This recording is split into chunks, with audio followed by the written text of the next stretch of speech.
여러분, 지도를 한번 펼쳐보세요. 대한민국은 대륙에 붙어 있는 반도 국가지만 경제적으로 보면 사실 완벽한 섬나라나 다름없거든요. 위로는 북한에 막혀 있고 삼면은 바다로 둘러싸여 있죠. 사실 우리 경제의 심장인 수출 물량의 99%가 배를 타고 나가는데 만약 그 뱃길이 하나라도 막히면 어떻게 될까요? 우리나라는 그날로 마비되는 구조예요. 기름 한 방울 안 나는 나라에서 에너지 수입길이 끊기고 물건 팔 길까지 막히면 우리 삶이 어떻게 될지 상상조차 하기 싫은 게 현실이거든요. 그런데 최근 정부의 파격적인 행보를 보면 이 위기감이 얼마나 실체적인지 알 수 있습니다. 사실 해수부가 부산으로 내려간다는 소식에 다들 단순한 청사 이동인가 보다 하시거든요. 그런데 이건 절대 단순한 공공기관 이전이 아니에요. 부산을 북극 항로 시대를 주도하는 글로벌 물류의 심장으로 만들겠다라는 대한민국 경제의 명운을 건 전략적 출발점이거든요. 실제로 정부가 5,499억 원이라는 거대 자본을 투입해서 쇠빙선 같은 하드웨어를 갖추고 부산항을 전 세계 북극 화물의 집결지로 육성하겠다라고 판을 짜고 있는데 이건 우리 국가 경제가 나아갈 방향을 완전히 틀겠다라는 강력한 신호탄인 셈이죠. 왜 우리가 이 변화에 주목해야 하냐면요. 지금 우리가 평생 믿어왔던 그 안전한 뱃길들이 여기저기서 비명을 지르고 있기 때문입니다. 수에즈 운하는 반군의 위협 때문에 배들이 수천 킬로미터를 돌아가야 하고 남중국해는 국가 간의 영유권 싸움으로 언제 총성이 울릴지 모르는 화약고가 됐거든요. 수출로 먹고 사는 우리 입장에서는 그야말로 사방이 꽉 막힌 절체절명의 상황인 거죠. 이런 상황에서 저 먼 북쪽 끝 얼음 속에 감춰진 북극 항로는 우리에게 단순히 새로운 길이 아니라 생존을 위한 마지막 탈출구라고 볼 수 있습니다. 제가 이 북극 항로를 말씀드리는 건 단순히 지구가 뜨거워져서 배가 다닐 수 있게 됐다라는 뻔한 환경 이야기를 하려는 게 아니에요. 진짜 중요한 건 이 차가운 백기를 선점하는 것이 대한민국이 세계 물류의 주도권을 되찾아오는 거대한 판짝이라는 그 본질적인 통찰이거든요. 10년 뒤 대한민국이 완전히 다른 체급의 경제 강국이 되어 있을지 아니면 남들이 짜놓은 판에 끌려다니는 신세가 될지는 바로 이 길을 우리가 어떻게 활용하느냐에 달려 있다라고 저는 생각을 하거든요. 물론 북극 항로가 당장 내일 열려서 대박이 난다는 장밋빛 환상을 심어드리려는 건 아닙니다. 현실적으로 해결해야 할 숙제도 많고 강대국들의 거친 견제도 견뎌내야 하죠. 하지만 우리가 이 길을 포기한다면 결국 가난의 중력을 이겨내지 못하고 도태될 수밖에 없습니다. 오늘 영상에서는 북극 항로가 왜 우리에게 절실한 마지막 입장권인지 그리고 우리가 이 거대한 변화 속에서 무엇을 준비해야 하는지 현실적으로 한번 파헤쳐 보려고 합니다. 우리나라 무역로의 미래가 정말 북극에 있을까 궁금하신 분들이라면 오늘 이야기 끝까지 함께 해주셨으면 좋겠습니다. 구독과 좋아요는 이런 날카로운 통찰을 담은 영상을 만드는데 큰 힘이 됩니다. 자, 그럼 본격적인 이야기 시작합니다. 자, 그럼 아주 현실적인 수치 이야기부터 바로 해볼게요. 보통 우리 배들이 부산에서 유럽 로테르담까지 가려면은 수에즈 운하라는 곳을 통과해야 하거든요. 이게 지난 수십 년 동안 전 세계 배들이 다니던 표준 고속도로 같은 곳인데 거리가 2만 1000km 정도 됩니다. 보통 한 달 가까이 걸리는 대장정이죠. 그런데 최근에 이 표준이 완전히 무너졌어요. 수에즈 운하로 들어가는 길목인 홍해라는 바다에서 예멘의 후티 반군이라는 무장 조직이 민간 상선들을 향해 무차별적으로 미사일을 쏘고 드론 공격을 퍼붓고 있거든요. 여기에 잊힌 줄 알았던 소말리아 해적들까지 다시 기승을 부리면서 우리가 평생 안전하다고 믿었던 바닷길이 순식간에 전쟁터가 되어버린 거죠. 상황이 이렇다 보니 배들이 목숨 걸고 수에즈를 지나가는 대신 아프리카 남쪽 끝인 희망봉으로 멀리 돌아가기 시작했습니다. 지도를 보면 아시겠지만 이건 동네 한 바퀴 도는 수준이 아니에요. 거리는 4000km가 더 늘어나고 시간은 열흘 가까이 더 걸리게 된 겁니다. 배가 바다 위에 떠 있는 시간이 길어지면 인건비와 기름값이 수억 원씩 더 깨지는 건 당연하고요. 위험한 곳을 지나니 보험료까지 미친 듯이 치솟게 됩니다. 결국 우리가 마트에서 사는 수입 물건값이 오르고 물가가 불안해지는 진짜 이유가 바로 이 머나먼 바다 위에서 벌어지는 총성 때문인 거죠. 그런데 여기서 북극 항로라는 카드를 꺼내면 판도가 완전히 달라집니다. 부산에서 유럽까지 북극해를 타고 가면요. 거리가 13,000km로 줄어듭니다. 수에즈의 항로보다 무려 37%가 짧아지는 거예요. 항해 시간도 30일에서 20일 정도로 열흘이나 단축되죠. 이게 숫자 노름 같아 보이지만 실제 물류 현장에서는 어마어마한 돈의 차이를 만듭니다. 배 한 척이 유럽 한 번 다녀올 때 드는 비용이 기존 383만 달러에서 300만 달러 수준으로 뚝 떨어지거든요. 한 번 갈 때마다 달마다 우리 돈으로 약 10억 원 이상을 아낄 수 있다는 뜻인데 이게 1년에 수천 척씩 오간다고 생각하면 그 파급 효과는 상상조차 하기 힘든 수준입니다. 제가 이 10억 원이라는 수치를 강조하는 이유는요. 단순히 기업들 기름값 좀 아껴주자는 이야기가 아니기 때문이에요. 지금 글로벌 시장은 단 1%의 가격 경쟁력을 두고 피 터지는 싸움을 하고 있잖아요. 그런데 우리가 남들보다 열을 빨리 도착하고 물류비를 20% 이상 줄일 수 있다면 어떻게 될까요? 이건 우리 기업들이 글로벌 시장에서 경쟁사들을 압도할 수 있는 치명적인 무기를 갖게 되는 겁니다. 남들 다 아프리카 희망봉으로 돌아가며 불확실성에 떨고 있을 때 우리는 가장 빠르고 안전한 지름길을 확보해서 물류의 주도권을 가져올 수 있다라는 거죠. 지금 우리가 북극 항로에 5,499억 원을 쏟아붓고 해수부까지 부산으로 옮기며 판을 짜는 건 단순히 새로운 길 하나를 더 만드는 차원이 아닙니다. 무너져가는 기존 무역로를 대체할 우리만의 생존 루트를 먼저 선점해서 대한민국을 그 누구도 대체할 수 없는 글로벌 물류 허브로 만들겠다라는 지독하게 현실적인 전략인 셈입니다.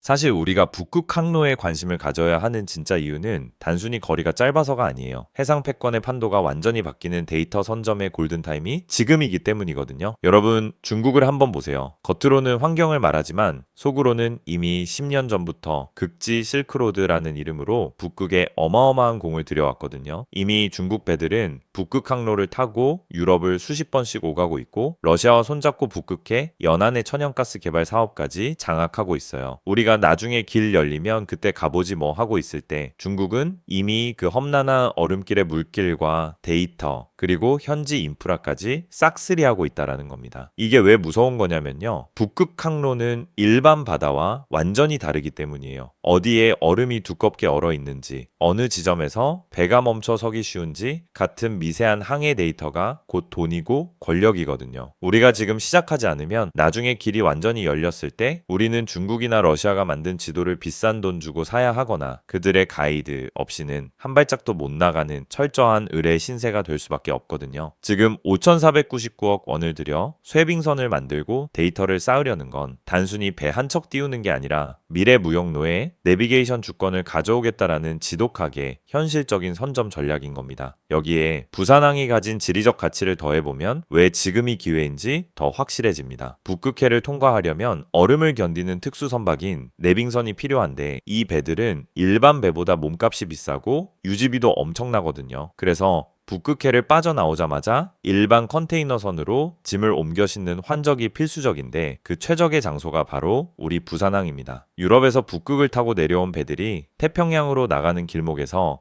가장 먼저 만나는 거대한 터미널이 부산이거든요. 우리가 인프라를 먼저 선점해서 북극 화물은 무조건 부산을 거쳐야 한다는 공식을 만들어버리면 부산은 앉아서 전 세계 물동량을 빨아들이는 제2의 싱가포르가 되는 겁니다. 결국 지금 이 순간 우리가 관심을 갖지 않으면 대한민국은 거대한 물류의 흐름에서 소외된 변두리 국가로 전락할 수도 있어요. 중국은 벌써 저만큼 앞서가고 있고 러시아는 길목을 지키며 통행료를 받을 준비를 끝냈거든요. 우리가 지금 독하게 마음먹고 인프라를 깔고 데이터를 축적해야만 10년 뒤, 20년 뒤 우리 후손들이 남의 나라 눈치 안 보고 전 세계를 호령하며 물건을 팔 수 있는 겁니다. 단순히 길이 하나 생기는 수준이 아니라 대한민국 경제의 심장을 북극이라는 새로운 엔진으로 교체해야 하는 결정적인 시점이 바로 지금이라고 저는 생각을 하거든요. 하지만 여러분, 북극 항로가 아무리 가깝다고 해도 우리가 가고 싶을 때 마음대로 갈 수 있는 바다가 절대 아니거든요. 냉정하게 말해서 북극 항로의 대부분은 러시아의 앞마당, 즉 영해나 다름없습니다. 그래서 이 길을 지나가려면 반드시 러시아 정부의 허가를 받아야 해요. 그런데 여기서 아주 까다로운 조건이 하나 붙습니다. 바로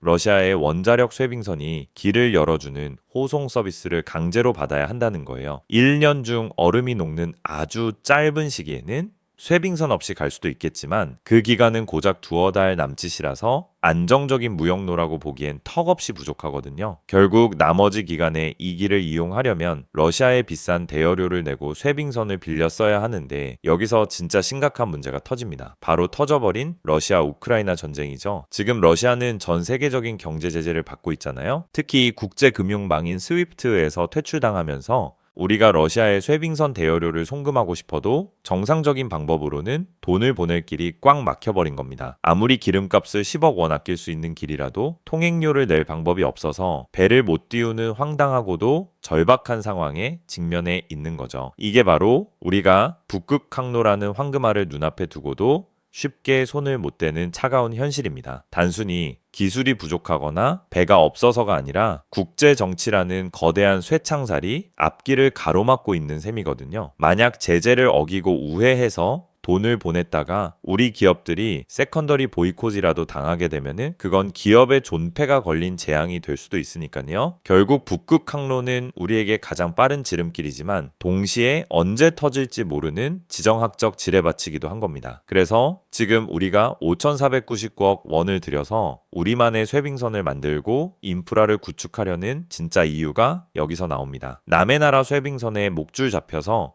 국제 정세가 요동칠 때마다 손 놓고 기다릴 수는 없거든요. 우리가 스스로 얼음을 깨고 나갈 힘을 갖추고 러시아와는 별개로 우리만의 항로 데이터를 축적해야만 이 막막한 상황을 돌파할 수 있는 겁니다. 남들이 짜놓은 판에서 통행료 걱정하며 눈치 보는 게 아니라 우리가 직접 길을 열고 주도권을 쥐어야만 비로소 북극 항로가 우리 경제의 진짜 탈출구가 될 수 있다라고 저는 생각을 하거든요. 오늘 저와 함께 살펴본 북극 항로의 실체는 결국 우리 경제의 판을 통째로 바꾸는 거대한 국가적 프로젝트거든요. 단순히 해양수산부가 부산으로 내려가는 걸 보고 청사 하나 옮기는구나 하고 생각하시면 안 됩니다. 이거는 대한민국 해양수산의 컨트롤 타워를 물류의 최전방인 부산항에 배치해서 북극 항로 시대의 주도권을 직접 챙기겠다라는 정부의 강력한 의지거든요. 부산항이 단순히 짐을 내리고 싣는 항구를 넘어 북극해를 통과하는 전 세계 모든 배가 반드시 들러야 하는 베이스 캠프가 되는 그 구체적인 미래를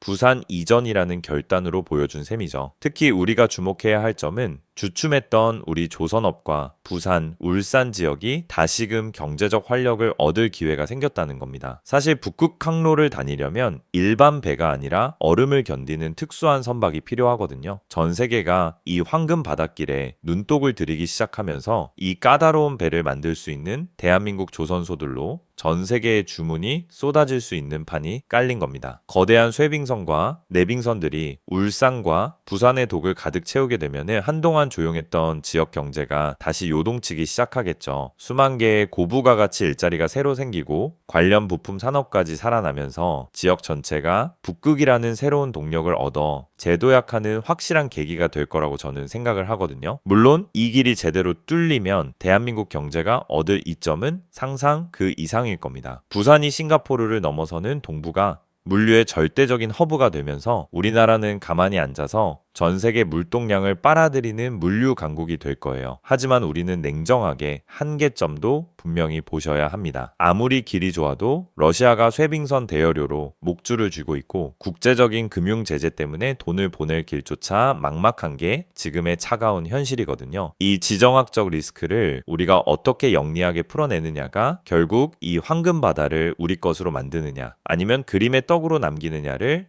결정짓는 핵심이 될 겁니다. 거시적으로 보면 대한민국은 이제 더 이상 대륙에 막히고 바다에 갇힌 외로운 섬나라가 아닙니다. 북극 항로라는 새로운 지도를 통해 유라시아와 태평양을 가장 빠르게 잇는 글로벌 물류의 심장으로 거듭나고 있는 중이거든요. 지난 수십 년간 지리학적 한계에 갇혀있던 우리 경제가 이제는 북극이라는 거대한 우회로를 통해 세계 경제의 중심부로 직접 파고들 수 있는 체급을 갖추게 된 겁니다. 그래서 우리가 지금부터 집중적으로 봐야 할 시점은 바로 정부가 쏟아붓는 5,499억 원의 예산이 실제 현장에서 어떻게 집행되는지, 그리고 우리 기업들이 이 차가운 벽을 뚫기 위해 어떤 독자적인 기술력을 쌓아가는지입니다. 남들이 아직은 먼 미래 이야기라며 방심하고 있을 때 우리는 이 변화의 신호탄을 정확히 읽어내고 준비해야 합니다. 결국 기회는 모두에게 열려 있지만 그 기회를 진짜 부로 바꾸는 건 변화의 길목을 미리 지키고 있는 자들의 몫이라고 저는 생각을 합니다. 여러분도 단순히 뉴스를 소비하는 데서 그치지 마세요. 이런 거대한 경제의 흐름이 결국 어디로 돈을 흐르게 할지, 어떤 산업과 기업에 투자가 집중될지를 항상 경계하며 지켜보셔야 합니다. 그래야만 남들이 보지 못하는 투자처를 먼저 발견하고 한 발 앞선 이목을 갖춰서 진짜 기회가 왔을 때 망설임 없이 그 흐름에 올라탈 수 있습니다.